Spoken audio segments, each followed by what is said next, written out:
Hey guys, it's Ken, and I am going to be doing a video on the best accessible voice recorders for the blind and visually impaired. So in 2021, I did a list of voice recorders for the blind. I did a list which included the Microspeak, the Elton X, and the Evo 10. The Evo 10 is actually a book player and voice recorder.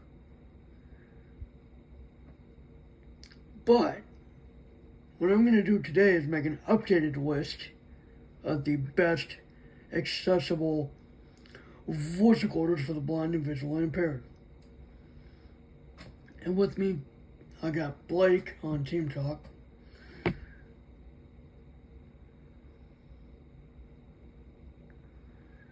And I'm going to be talking to him about what the best voice recorders are going to be. I'm not sure if you're here right now, but I'm going to be here for the time being. So I'm going to start with something simple. Something that's mainstream. Okie dokie. I'm back. Alright then. You're just in time. I can explain on. Let's go back to what we were talking about. Right. So, me and Blake had the newest mainstream voice recorder that's under $100 right now. The Zoom H1 Essential. It can either... I've never already seen a video of mine, dude. And I did record a video on this recorder specifically. I showed it Ken. You can go watch that video if you want. Yep. To know a little more about this recorder. But this recorder is a really good recorder. Yep. For $100, you get a voice guide. You get an overdubbing feature if you really love that. You get recording monitoring. And you also get 32-bit float recording, which actually sounds really nice. Yep. And you also get a microphone. You can also use it like an external microphone if you really wanted to. If you wanted to, if you have like a crappy laptop mic and you're like, I don't like that sound, you can just plug your Zoom H1 Essential into your computer and use it as an external mic. Yep, same goes for the iPhone too. And same goes for Android, same goes for Mac, and same goes for Linux. But not only that, but you can use it like a sound card. You can actually get files off the recorder with both an iPhone and an Android phone. You can even get it off with a Mac PC. You can even update the recorder using, well, I guess maybe not your iPhone, but you can use the computer for updating the recorder. Just update the recorder. You update the recorder.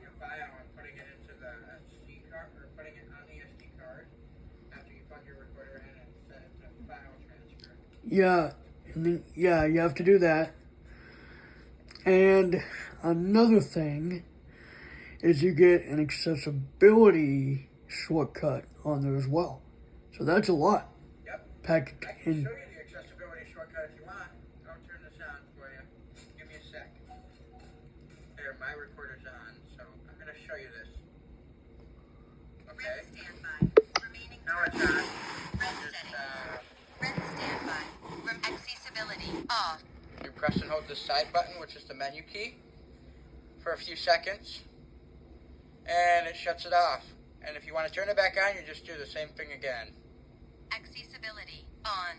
There you go. Right. That is a shortcut to turn on and off the accessibility. No other recorders that are mainstream have this feature. So that's why in the mainstream world, it's the top accessible voice recorder. Yep. And it's my favorite recorder. I actually stopped using my old Sony because I got this recorder. Yep. Now we're moving on to another mainstream recorder, and this goes to another company, Olympus. for years, Olympus has been the go-to manufacturer for voice recorders for the blind for years. All the way from the mid-2000s to 2018. 2018. And they've done so many recorders over the years. The Olympus DM720 is their most accessible in the low-end spectrum, but even then, at $149 to, or even $250, it was excessive. It was real expensive, and you were limited to what you can connect the recorder to. You were limited to only connecting it to a computer or a Mac. Well, Linux too, but you were not able to connect it to an iPhone or Android.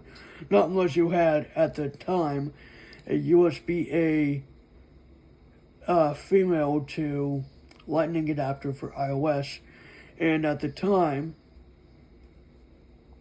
female USB-A to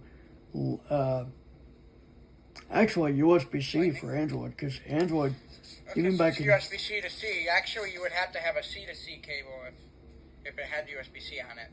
No, it doesn't. The Olympus DM720 has a built-in USB port for those who don't know, or for those that didn't really care too much. The storage sizes, as far as I know, are 4 gigabytes and 8 gigabytes. And depending on the storage of the SD card, you can fit up to a 32 gigabyte SD card. And add 4 to 8 gigabytes to it, you'll have either 36 or 40 gigabytes in total, which is not that much. Yep. But it's good for what you need it for. And voice guidance was apparently an accidental thing. And it wasn't meant to be for the blind, but blind people saw it as an accessibility feature and were like, hey, Olympus, us blind people have started to use your voice guidance feature. Maybe you can market that towards the blind, and I guess that's how that went. The DS50 was actually one of the first in 2007, mind you, to have voice guidance of any kind. So yes, even the DS50 with 1 gigabyte of storage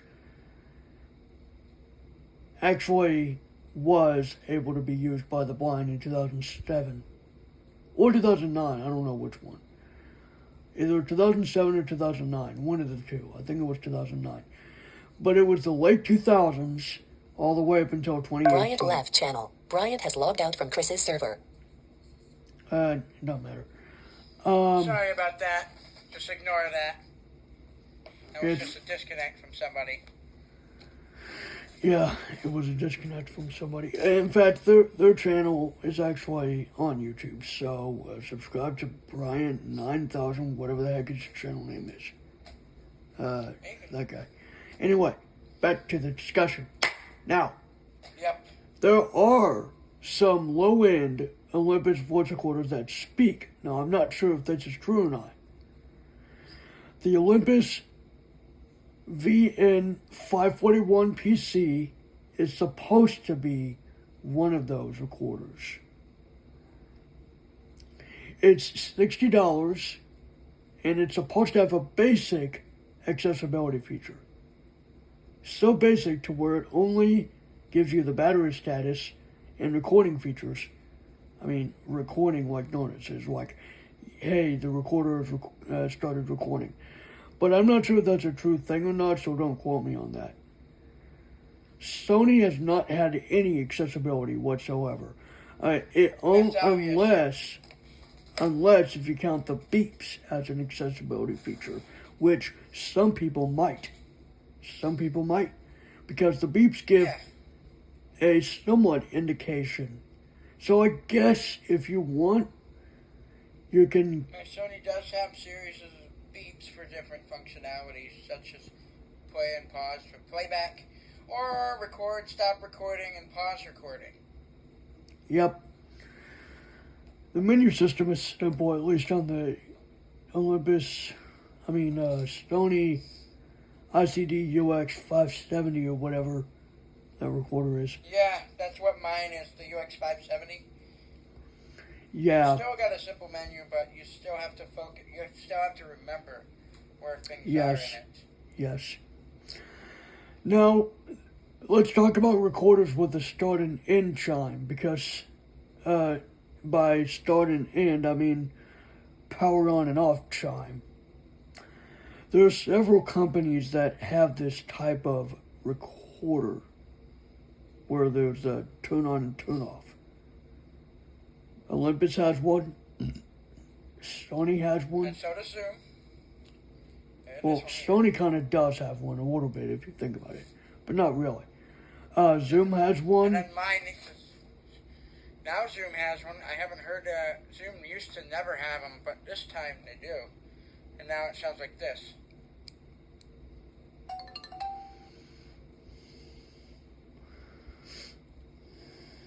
Rec standby. Mm-hmm. That's a pretty good sound for start and stop, turning on and off the recorder. There's also another line of. There's also a voice recorder that I messed with about almost 10 years ago that had a startup sound. It was a Philips voice recorder. Now, mind you, these don't have accessibility at all. But they I have know a. the Olympus that did a startup. It's actually, hold on. Can I say something really quick? Sure. I did have an old Olympus note recorder, DP201 or 201 or 301, I think it's called. Yep. It doesn't have accessibility, but it's really basic. And also, it did have a startup and shutdown sound. And beeps. So, and it has the OG Olympus sounds for start and or for startup and shutdown, which I can say they're OG to me because I had one. Mm-hmm. There you go. Now you can continue. All right. Well, Philips has a few voice recorders that have startup and shutdown chimes.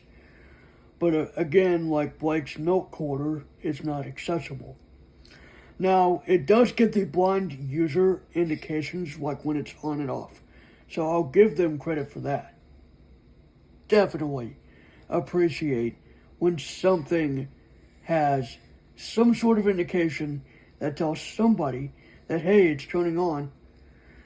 For example, if I were to get a new Android phone, the phone would vibrate when holding down the button for a few seconds, indicating the phone is powering on. Now with the new iPhone, starting with the 14 Pro and Pro Max, they make a sound and vibrate. Which is actually a very useful feature. I kind of like that. Now that's just an example of things having an indication that, hey, they're turning on. Whether they don't have accessibility on or not, it's still a good thing, an indication. Yeah. And the beep when I turn on my PS5 is also an indication of it turning on. Because I started my PS5 up a while ago and it beeps at me. Mm-hmm. That indicates that it's turning on. Even Linux, when in Grub, if you tell Grub to beep, it will beep when you know that it's booting into the operating system. That is a great indication. Windows The doesn't only have thing that. is, not every desktop has desktop speakers. No, that's true. They have PC speakers though, but that's it. But here's the thing, we're getting off topic. Just showing you examples of indications that things can, with or without accessibility, there are things that have indications that they're powering on. So, moving on. There's another voice recorder that I've talked about in the past and that I've reviewed on my channel. It's the Ultranex V12 Pro. Now, originally, that recorder had a 3-tone beep that ascended It was like, doot, doot, doot, and then it powered on. So, like, it would do it as soon as it's done booting, though. That's the problem. It takes at least 8 seconds for it to even power on, because it's got to load all of its files and all of that.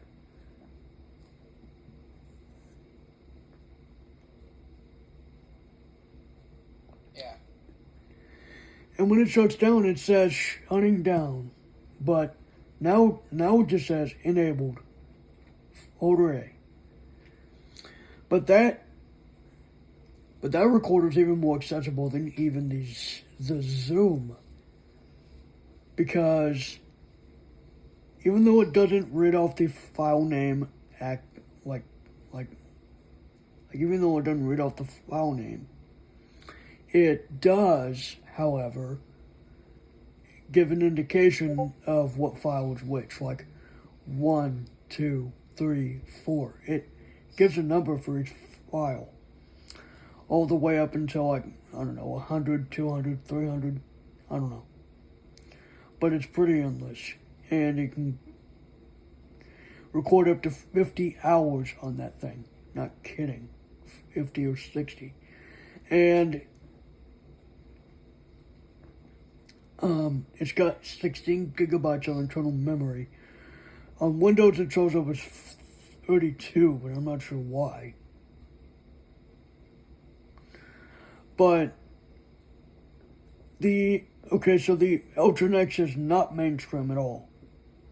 It's made by blind people for blind people, actually. No, I'm wrong. It's made with inclusion.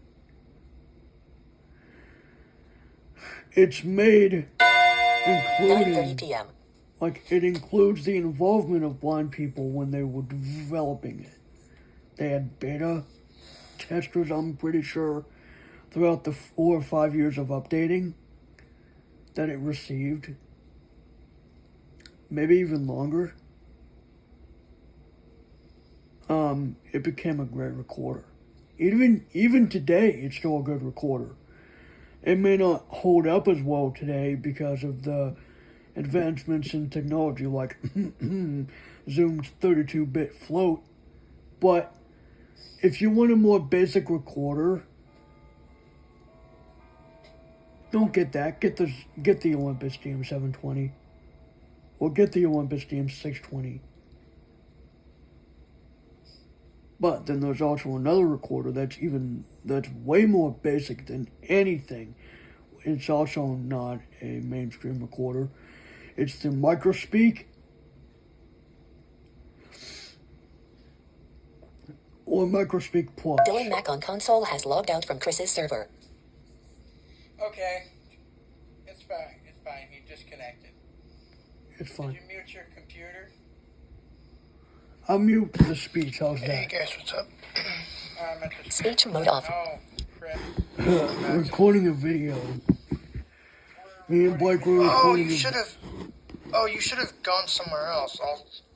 Here. Sorry, Chris. I'll let you know when we're done.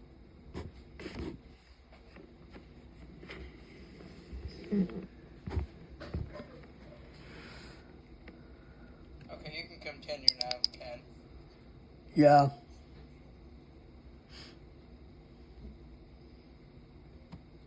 You get back to what we were Speech doing. mode talk. Speech mode off. Speak Ken on Dell laptop. Brian's game with media. Mon meet game can't Blake Chris's sir. Blake speech mode off. Alright, hold on.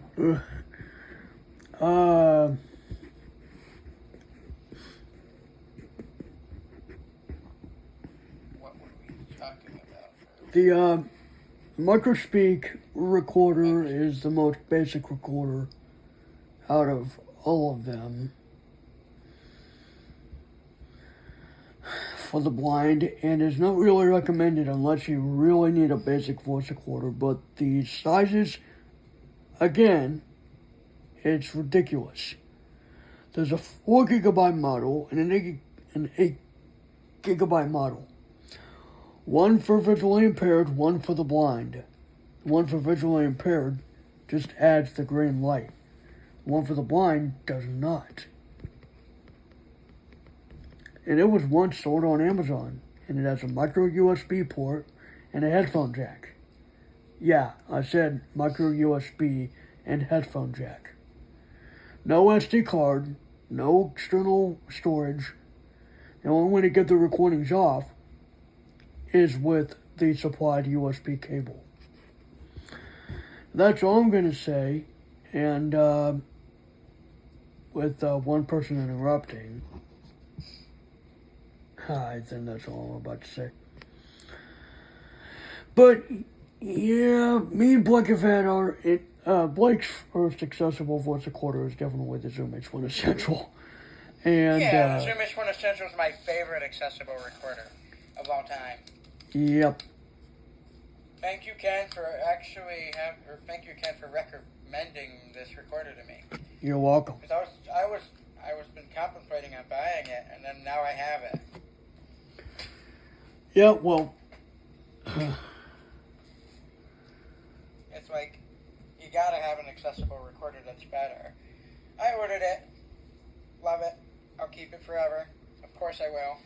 now the upside to this is Zoom is gonna push updates to it. They're gonna fix some accessibility issues. They're gonna fix any problems with accessibility. Not everything's accessible right now, but it's a mainstream recorder, so it's more likely to. Definitely going to be a better mainstream recorder than others. Yeah, the Olympus recorders were mainstream, but I don't know, people just, I don't know. Zoom does it better with their mainstream recorders because right out the gate you can turn off voice guidance right away. And if you really don't want it, you can just turn off accessibility altogether. The beeps are considered an accessibility feature. Yes, I'm not joking. They are, which is why I said the Sony recorders are like, even the older Sonys, which I have a really old Sony that's basic or even more basic. Yeah, me too. I've gotten Sony recorders. I've seen them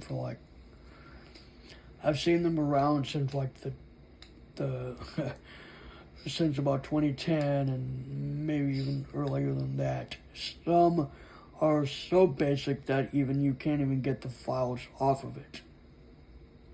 Yeah, mine is so old I can't even take files off of it or put an SD card in it whatsoever. That's how old it is.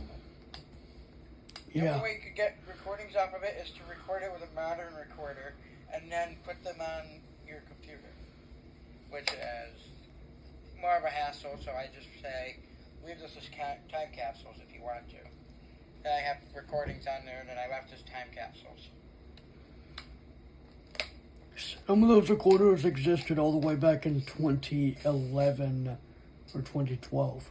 2011? Yeah, the digital voice recorders have been around since the handheld ones. They've been around since 2001 or even 2000. They've been around for... I think that was right before the tape recorders existed, or no, that was after tape recorders. No, tape recorders have been around a lot longer, dude. We're going back to like the 40s and 50s with this one. Yeah. But yeah, like the digital voice recorders, they've been around. You know what? Some are so old, Blake, that they don't even have but 16 megabytes of storage. Well, 32. Yeah, I'm not kidding. They're like little amounts of storage. Like maybe at the time you can record like maybe 2 to 3 hours and that's about it. And then there you go. The old Sony ones were like that. The old Olympus ones. The DM1 was definitely one of them. I bet they started making recorders in like 2001 to 2005 or something like that, and they're like just really, really old. And yeah. So, a lot of manufacturers are done with making recorders. Now you got the cheap ones from Chinese manufacturers that don't even have any accessibility whatsoever. No beeps, no vocalization, nothing. Absolutely nothing. And some of them are as cheap as $20. They can go anywhere from 20 to at least 100. They are extremely low end, but they can do a lot of stuff. Like, for example, I found one for $40, USB-C, Bluetooth 5.2. It can literally record over 160 hours of audio, has 128 gigabytes of storage, and, well, it kind of makes sense because back then, if you wanted something, they were probably like $100 to $200 for something like what Olympus would have sold back in the day. But I didn't know about voice recorders until 2010, and that was 14 I years actually ago. got my first ever set of voice recorders because I got 2 of them at a flea market one time. I bought those 2 recorders, and each recorder was $1, and there were only 2 recorders there. And literally, I bought those 2 recorders, and I had them for so long. Mm-hmm. They had original recordings from someone else who previously owned the recorders. I deleted them all, and then put my stuff on there afterwards. After listening to it, I was curious about it, and then I just deleted them all because they were not my recordings. So I started on a clean slate with those recorders. Yeah. But I was way younger then when that happened. And I would pretty much record all day. Now back to what we were talking about. That's what we were talking about, because, you know... Yep. I guess I'm done with this video. I hope you guys enjoy this video. Subscribe. You can subscribe to me if you want. Feel free. Yep. And you can also subscribe to Ken. Yep. I hope you enjoyed that video, and you have a good day. Yep. Bye, guys. Yep. See you guys.